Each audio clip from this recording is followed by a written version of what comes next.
wife of a Navy chaplain, will lead us in our invocation. Thank you, Holly, and welcome. I'm also proud to be the FTVA State Representative for the Department of Veteran Affairs Women's Advisory Council for our state.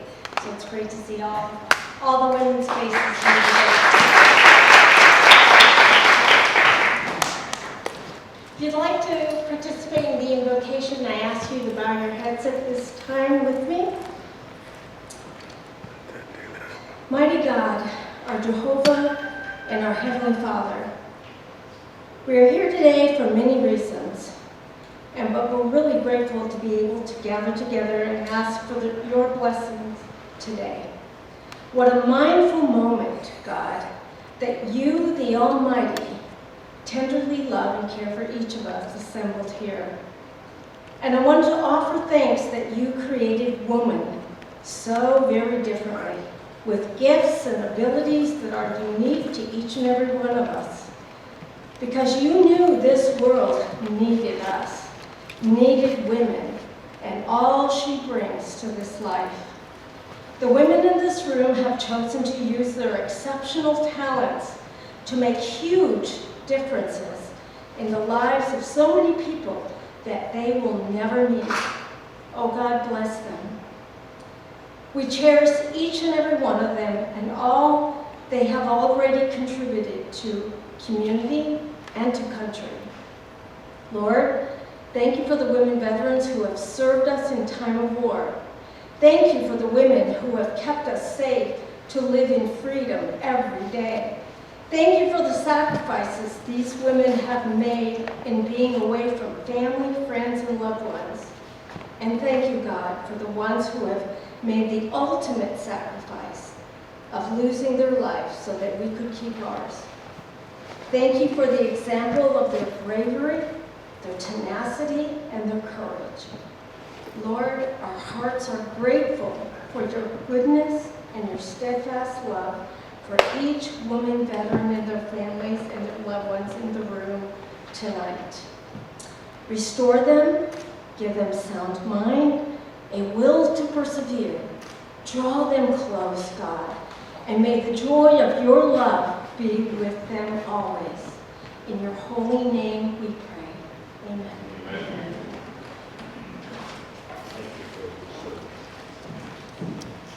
Thank you, Stella. That was beautiful. Please stand if you are able for the Pledge of Allegiance.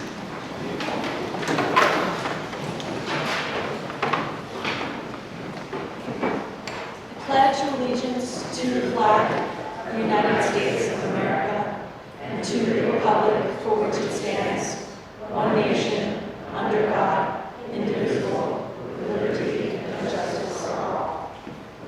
Thank you. Please be seated.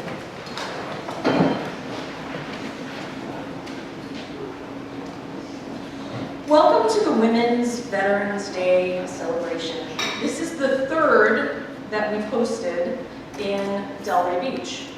The mission of this event is to create connections, community among women veterans and all veterans and those who served on the home front when their mothers, daughters, sisters deployed. Let's start with some background of Women Veterans Day. This day remembers the signing of the Women's Armed Services Integration Act, which was enacted on June 12, 1948. This law enabled women to serve as permanent regular members of the armed forces. Prior to this act, women, except for nurses, served in the military only in times of war.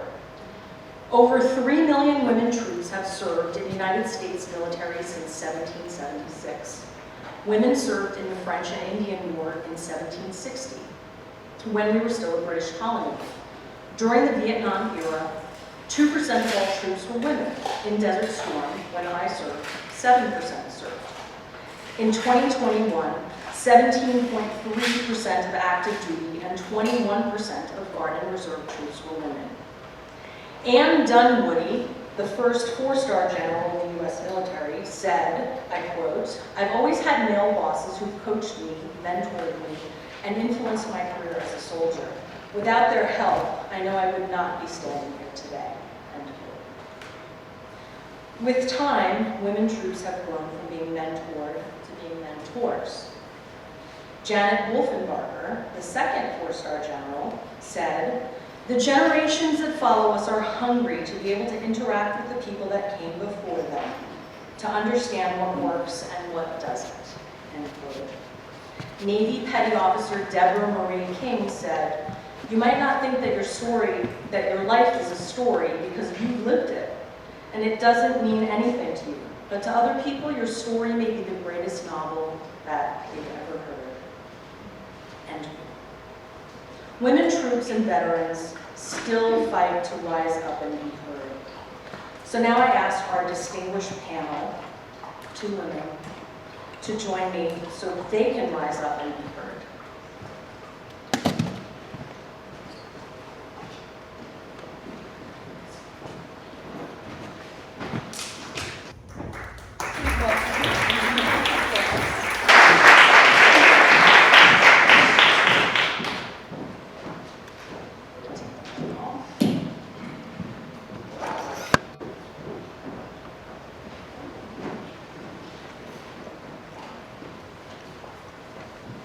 So for this portion, we're having a panel discussion, and I will introduce myself first, and then I will ask that our panel introduces themselves.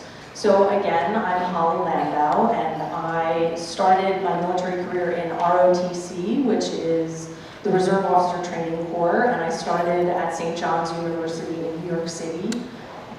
And I did the 2-year program, and I went to basic training to catch up to the first 2 years. So I went to basic training at Fort Knox, Kentucky, and I loved every minute of it.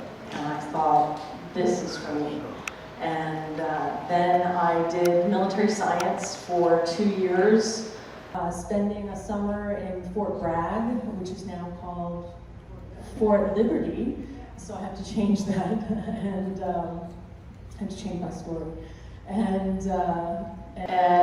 then I got my commission in 1990, and then went on to a wonderful career, spending most of my time in Washington, D.C. at the Pentagon. I was a public affairs officer. Public affairs is basically public relations, and I specialized specifically in media relations, and I talked to the press on behalf of the Secretary of the Army, and worked with the Department of Defense, and also loved every minute of it. And then I learned how to train other people how to do the same thing. So I got to travel all around the US and Europe doing the same, basically my job, which was to talk to the press. So if you've ever heard of Charm School, I used to teach Charm School, where I got to act as a fake reporter and take military officers and senior NCOs through some pretty tough training, and so that they can go out and talk to the press, talk to Congress, and talk to community groups. And absolutely loved my job, and had a great career for a few years, but still wanted to be a civilian. So I left the military. Worked for a bunch of big brands and in leadership development, and now I teach leadership, and also love what I do, and the military empowered me to have a wonderful career as a civilian. And now I live in Waxahachie with my husband and my 2 cats. I'd like to give an opportunity for our first distinguished panelist to introduce herself. Please. Thank you, and thank you everybody for being here. I'm Lisa Brown Bannock. Some people here know me as Major BB or Professor BB or Mommy BB. I'm an anomaly. I served over 20 years, but I only got credit for 17. That's still an introduction.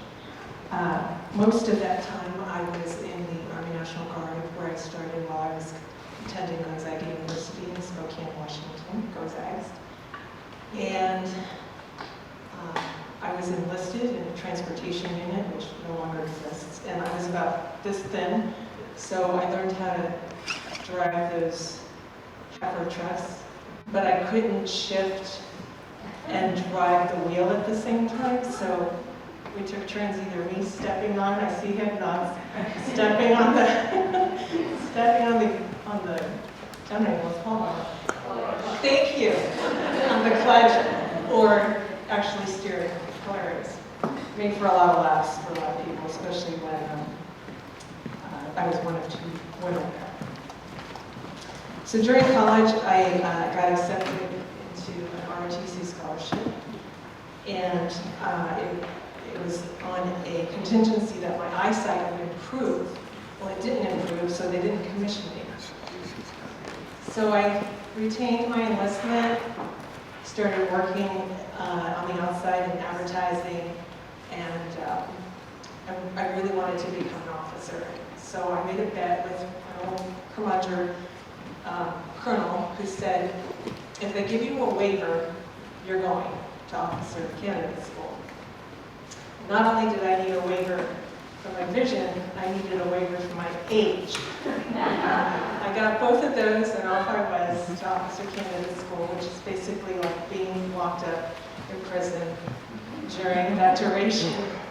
Because one big difference between basic training or boot camp and officer candidate school is in basic training, they don't want you to think. But in officer candidate school, they want you to think, but you're never right. I think some of you know what I'm talking about. So my first active duty assignment, because I was in the reserves or National Guard all those years, was actually on September 12th, 2001.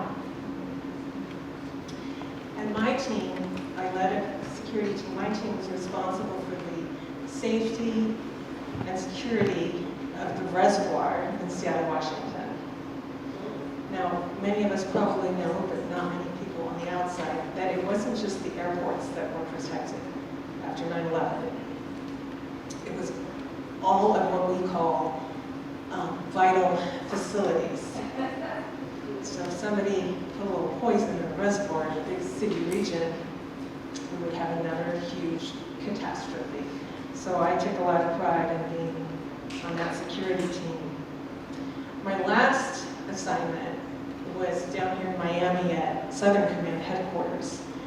And I was, or I should say, most of those years I served in signal communications, of which many of those responsibilities are now taken over by Space Force. That is a real thing, people. So anything above the atmosphere is now taken over by Space Force. But I was in signal communications and worked with satellite communications and such for many years as a reservist.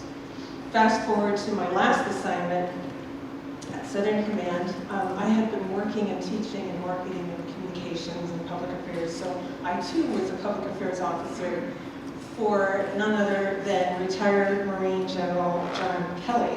Wow. And I tell you what, you didn't have to second guess what he wanted. And I liked working for somebody like that.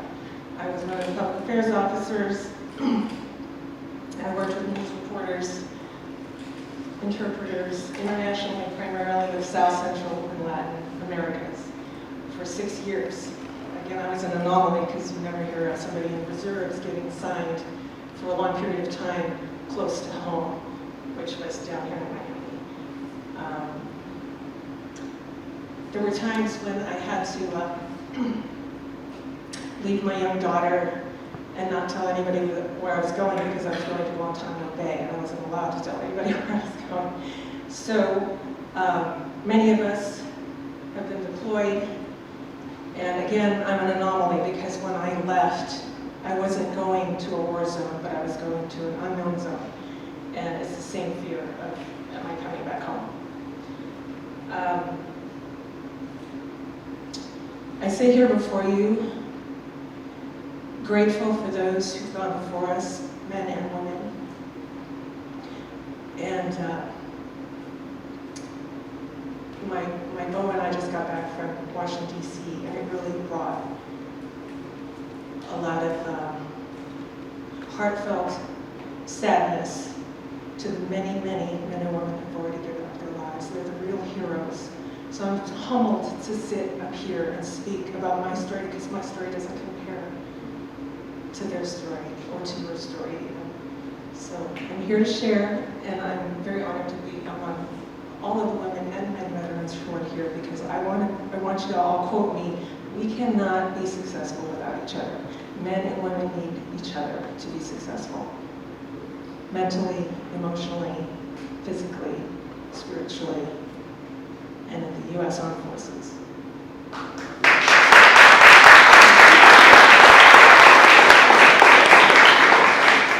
Okay, is it working? Yeah. Awesome. Well, gosh, I too am very humbled to be here amongst you today. Promise no tears.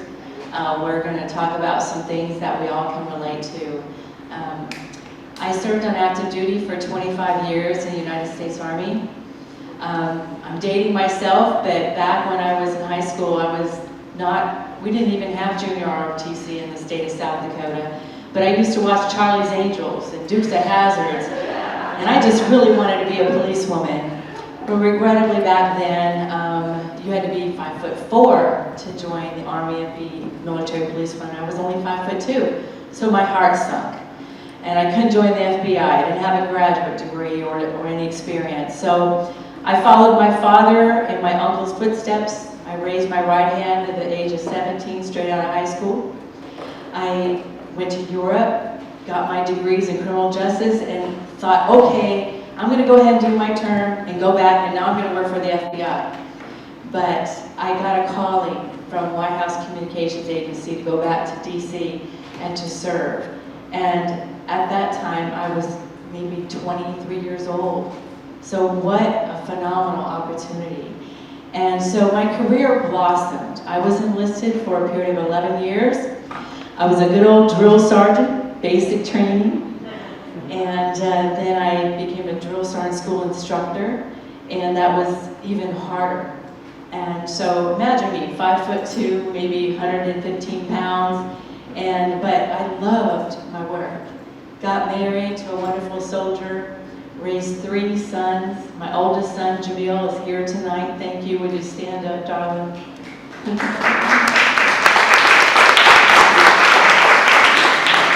He's truly one of those heroes out there, because we have his family members.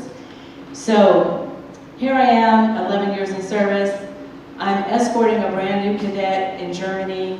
She's going through her leadership training, CT, LT, and she mentioned, I don't know why you're not an MP, because, you know, my roommate is shorter than you and she's MP. I thought, well, maybe the rules have changed. Called the Pentagon and the rules changed.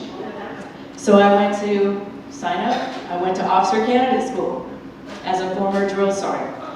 So as my friend mentioned, it wasn't easy, but we persevered. And then I continued on 14 more years in the military police corps. I led troops all over the world. We deployed to Afghanistan with over 1,200 soldiers in support of, the terrorist attack at the Pentagon. I also deployed to the Pentagon. I commanded a military police unit that went there the day after, within 24 hours of the attack at the Pentagon. We secured that facility for a year and 100 other buildings. So as we mentioned, my sons were, thank God, had a great family care plan. 2 were in high school, 1 was in middle school, and I left for a year. And then Afghanistan. And if that wasn't enough, and again, I'm so blessed, like General Dunwoody, had the opportunity to meet her several times. Most of my mentors were men, such as General Retired Dave Petraeus. And there's just so many people that I can thank for opening that door, going to jump master school, jumping out of planes, and serving with the Joint Terrorism Task Force in Iraq, and being alongside those FBI or CIA agents, Department of State civilians. I mean, that opportunity to serve in an interagency environment was my last assignment in the military. And when I look back at the woman I've become, and will answer some of those questions from our MC tonight. I'm just so grateful. And I hope that everyone you meet that's deliberating whether or not they should serve in the military do. Thank you.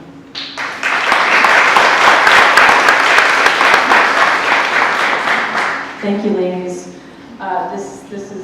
It's absolutely an honor to be on the stage with you, too. Absolutely.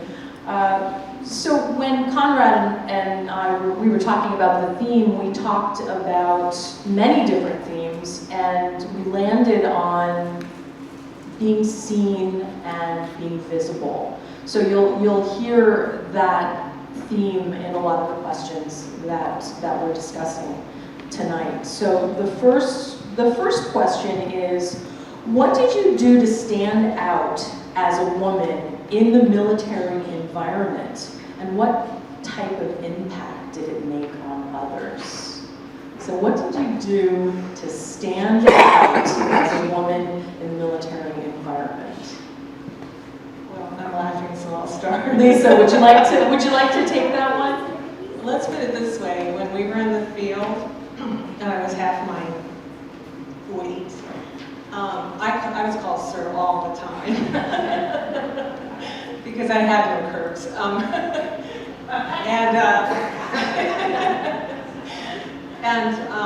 I was pretty good in the run and in the physical requirements. So there was a presumption most of the time that I was one of the guys. And at first it just really bothered me because I didn't want to be invisible as a woman. But during those training exercises, when you really come down to it, and I know this is debatable with some of us, all we're trying to do is get our training done and our mission accomplished, and it really doesn't matter what gender you are. It really doesn't. And when the training just makes you stronger and a better team player, that's all we're there to do. So in that respect, it didn't bother me. However, when I was at one of my captain's course is what they call it, and I would be in a meeting or in a presentation, and I was getting interrupted, and even being told, you don't know what you're talking about, you're just a girl, and we're all in uniform.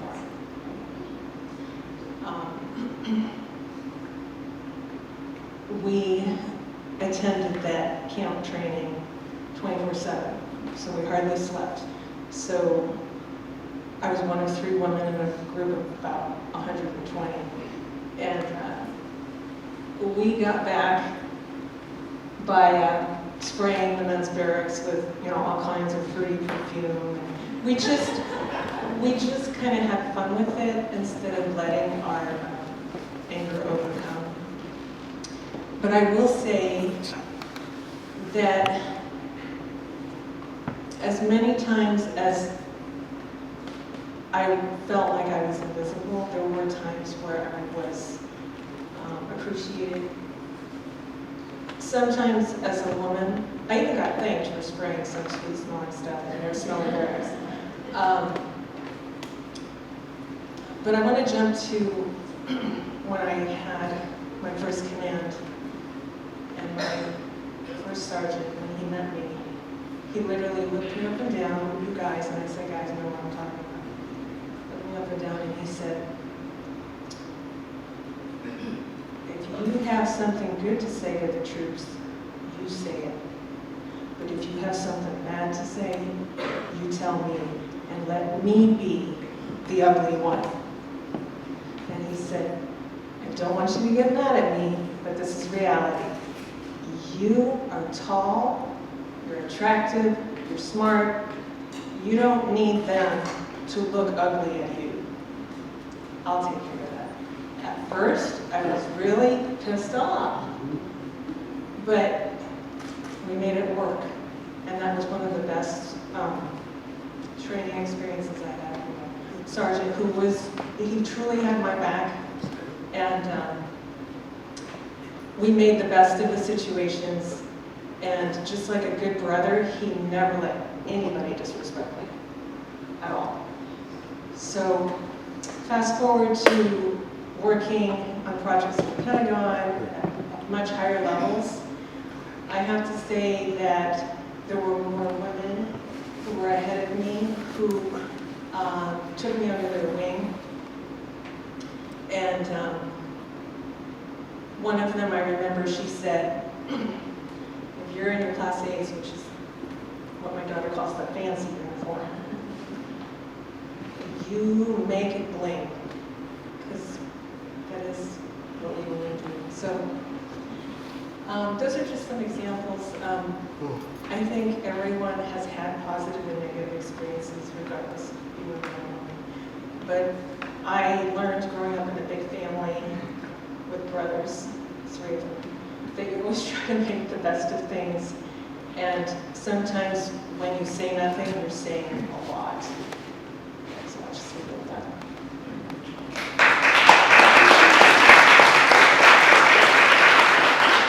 Well, how did I stand out? Well, being 5'2" was really hard. I had to stand up first. But I really watched a lot of great women when I was in different places around the world. And how did I learn to respect them so much? And then how could I somewhat duplicate that aura that they had when they walked into the room?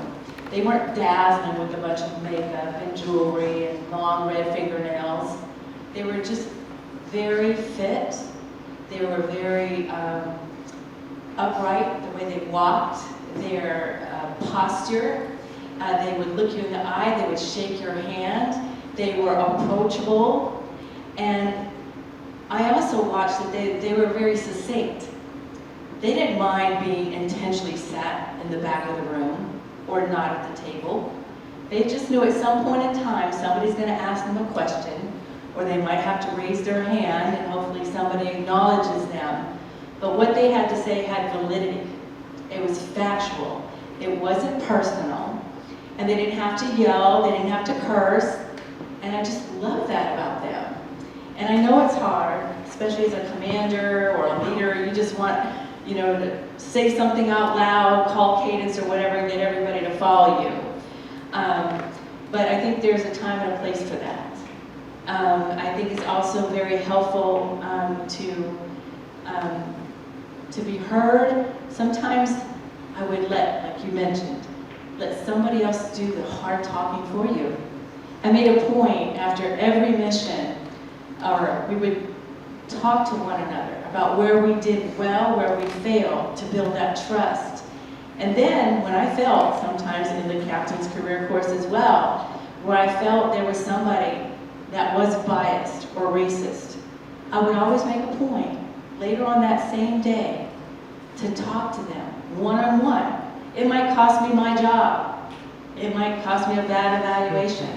But as long as I said it gracefully, I would hope that whether or not they want to say thank you or they change their behavior the next day, I was hoping that after a period of time it would resonate. And then before you know it, everybody was talking. Do you remember what Drill Sergeant Robinson did for us, or Captain blah, blah, blah? And it was just like wildfire. It was contagious. If you take care of one another, your reputation will get out there ahead of itself. That's all.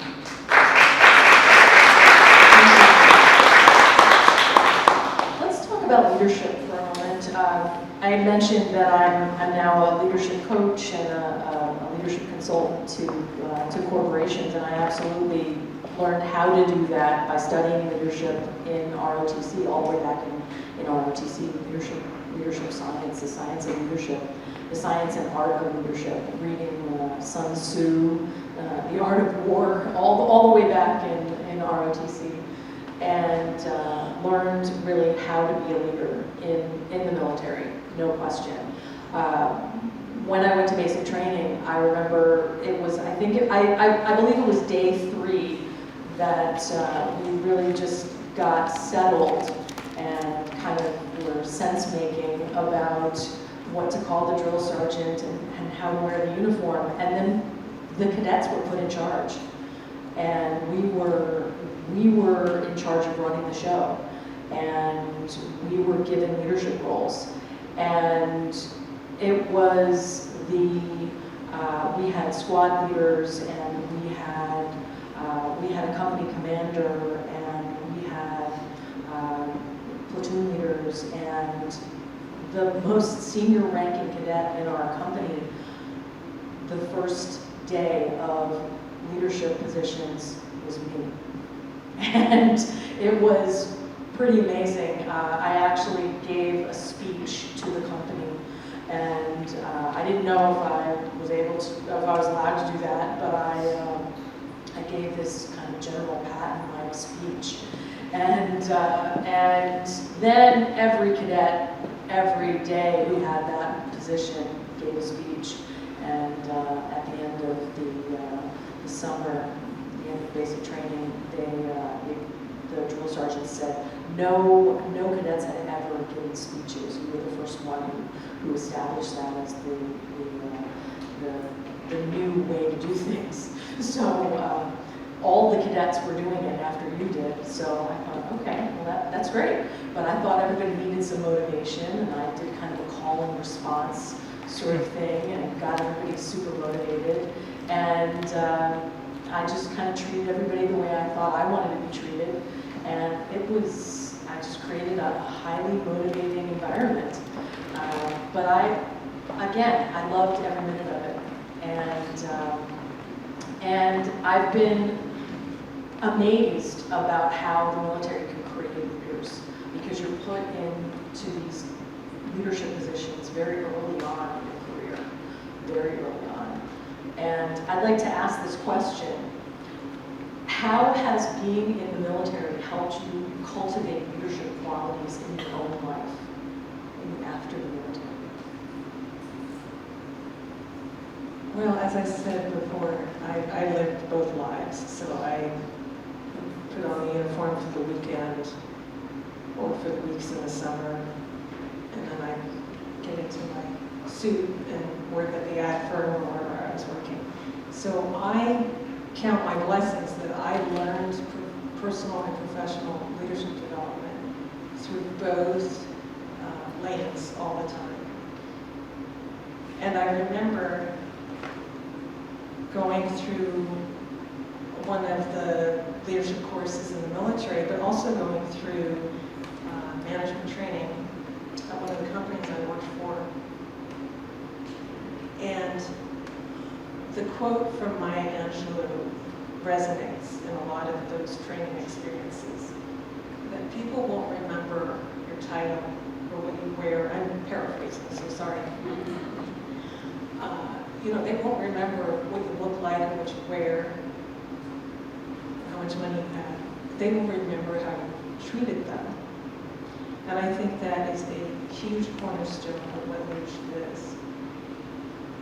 is being the person that they feel like they can make mistakes with, that they feel like they can grow with, that they can trust, that can be who they are, or not know who they are, but be able to be with you, and you can help them develop who they are. So, as one of 5 children and the oldest sister, I think it was born into a leadership position. Not my choice. And to this day, I want to share one of my latest leadership goals that was put in my lap. My dear dad went to heaven earlier this year, and my 3 brothers and my sister. Nobody wanted to do the readings because it's too hard. They were scared, on and on, and they know that they could rely on me. So the questions came: did you practice? Did you? No, I'll just get up and do the reading. It sounds a little petty, but I think one thing, growing up as the eldest sister and then getting into some fantastic civilian and military opportunities, has taught me that you take what you know and you make the best of it. And 99% of the time, especially when you're in front of other people like this, they won't even notice when you make a you that notices it because you're your worst critic. So as a leader, when I have done different trainings in signal communications or public affairs, or I think the three of us can relate, maybe some of you, or you're training somebody who is above your rank on how to talk to the media. Or I think one of my favorite things is to be able to say, no, sir, ma'am, let's take a deep breath and try that again. And get away with talking to them like that, because I was given the opportunity to use the skills that I learned, or I don't know, that I was born with, to help other people become a better them. And going back to Maya Angelou, hopefully that has enabled them to become a leader themselves. The other thing about leadership that I believe is to put others before you, however, taking care of yourself so that you can put the mask on yourself. But not everybody needs to see you putting the mask on yourself. You just need to learn how to do that so that those people, again, can rely on you and feel like they are the important one. That's all I got for now.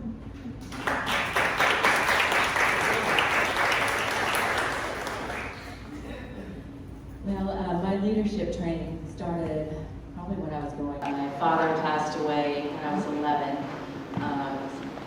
Proud Mexican, hard laborer, and my mom was been encouraged to do the best she could in raising 3 daughters, and I was the oldest of 3. Fast forward, joined the military. I mentioned having been a drill sergeant. I was an academy instructor, commander, and all those opportunities. Every assignment, I learned that again and again and again, that you're only as strong as the weakest link as a team. So you have to kind of conserve a lot of your time and your energy on that weakest link to make them stronger. And it's a team effort. And so I really value that aspect of thinking as a team to be a great leader. And throughout the military, and I mentioned I was overseas in Iraq and Afghanistan and some other countries, I really found a lot of value in understanding others' cultures. That what motivates us as Americans may be different in another culture, especially when gender comes into play. And so after the 25 years in service, just a couple things. I carried my leadership skills into private industry. I became a CEO of a small veteran-owned business that I was grateful to get a lot of training from organizations that help veterans stand up their own entrepreneurial programs, men and women, because I couldn't have done that on my own.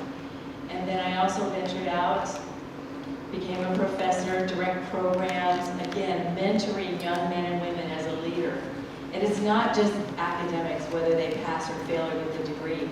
It's how they become a strong-willed person to make a difference with their education.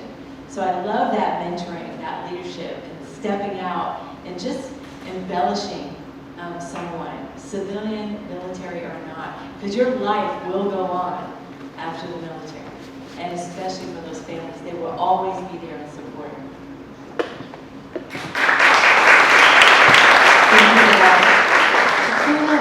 What advice would you give to young women just beginning their career in a male-dominated field? Well, it's tough.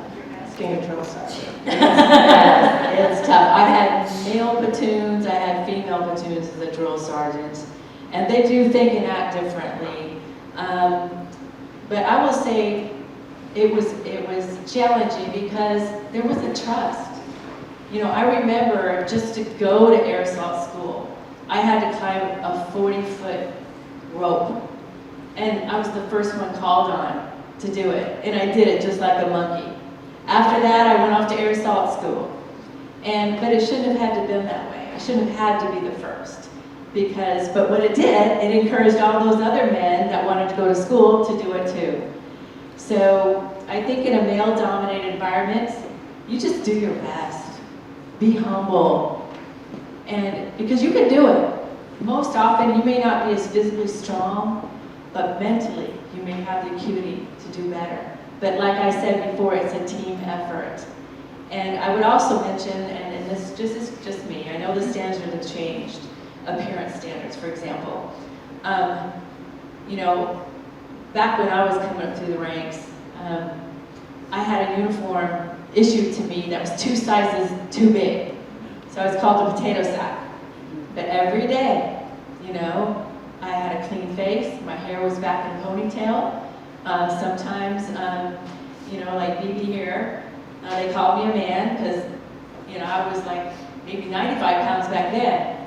But I just encourage people, don't fear. You know, we live in an environment where we live in America. It's a democracy. We have freedom. And just go for it. Don't be afraid. And then draw on those people that respect you when you're in that training environment or that leadership position. Don't get negative. Don't talk behind people's back. Just stay on a positive course of action.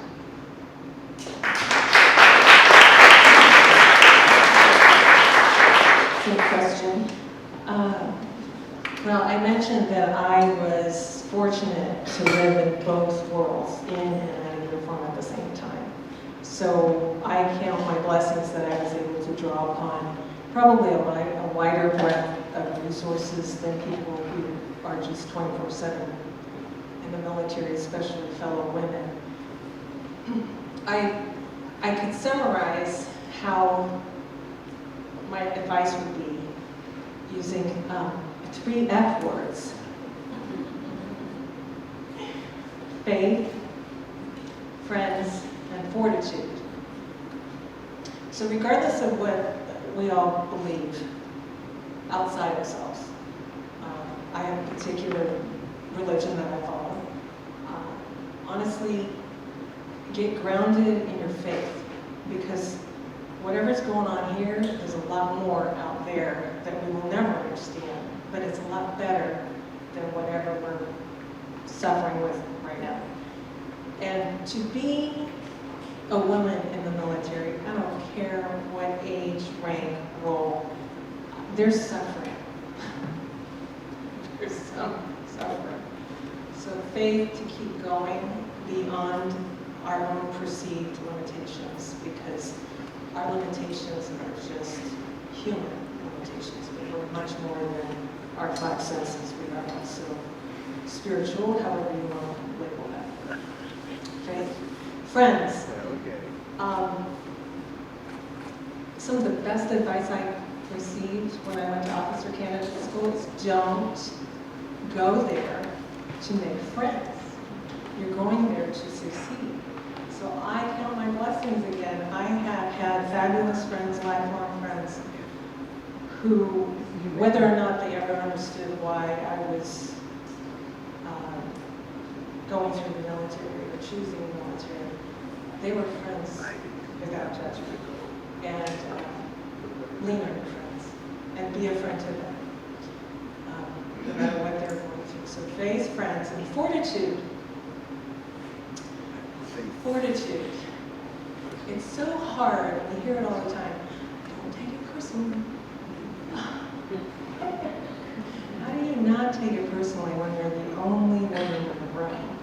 And somebody says, I don't want to offend you, BB, but, and goes on with some raunchy joke about a female part. How can you not take it personally, right? But we have to not take it personally, and we have to look beyond the stupid joke, or the stupid person who said the joke, or the stupid laughs that followed the joke, because there's much more in your purpose than that moment. And nobody deserves to ruin your day in a moment. Fortitude, faith, French, and not French, friends, maybe French, and fortitude.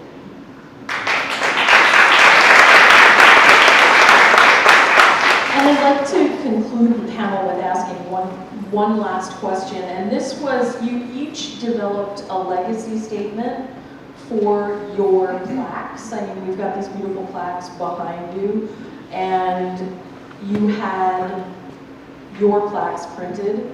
So what is that message that you want to share with the world to make the world a better place that you had on your plaques? And just briefly, what does that statement mean to you? Well, mine says, without my team, I am nothing. And so those of you who are here, part of my Gray team, which is a veterans nonprofit. Those of you who are here with SWAN, which is a Service Women's Action Network national organization. And those of you who are here with MOA, the Military Officers Association. And those of you who are here, my beloved daughter, and my honey. Without my team, I am nothing. And my daughter will hear me say that too. Let's be a good team player and clean the kitchen together. Right? And even Nick has heard me say, I'm sorry I'm hustling you, but we're a team, we gotta get going, we gotta get out of here, we gotta go to the next thing. And back to a work environment, family environment, even friends. Without my team, I am nothing, because for all the gifts that God has given me, if I don't share them, if I don't enable somebody to learn their own through my own gifts, if I don't help somebody with the gifts that I have, or the position I'm in, then I might as well not be around. And I do want to put a plug in. Great Team's mission is to help fellow veterans not give up on life.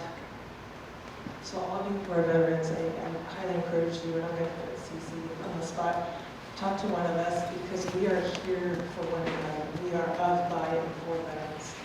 And I'm really proud to be part of that team. I'm part of this team. I'm proud to be part of my personal team.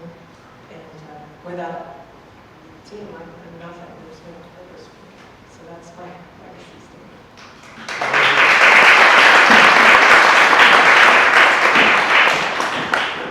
So I just want to share my legacy statement.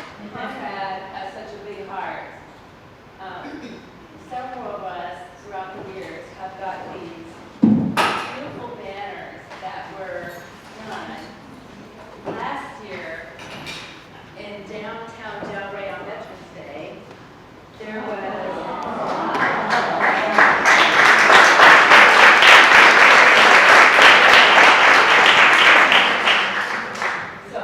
On Veterans Day last year in Delray, there was about 13 of us that year that on every street corner downtown, these were hung up on Veterans Day. And this one doesn't have it, but the ones that were hung had a QR code. So you could be walking down the street on Veterans Day and read about each veteran.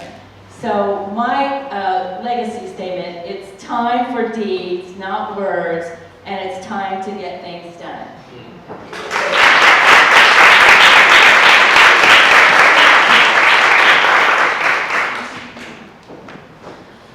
Please join me in applause to thank both the panelists. Ladies, you did a beautiful job. Thank you so much for your hard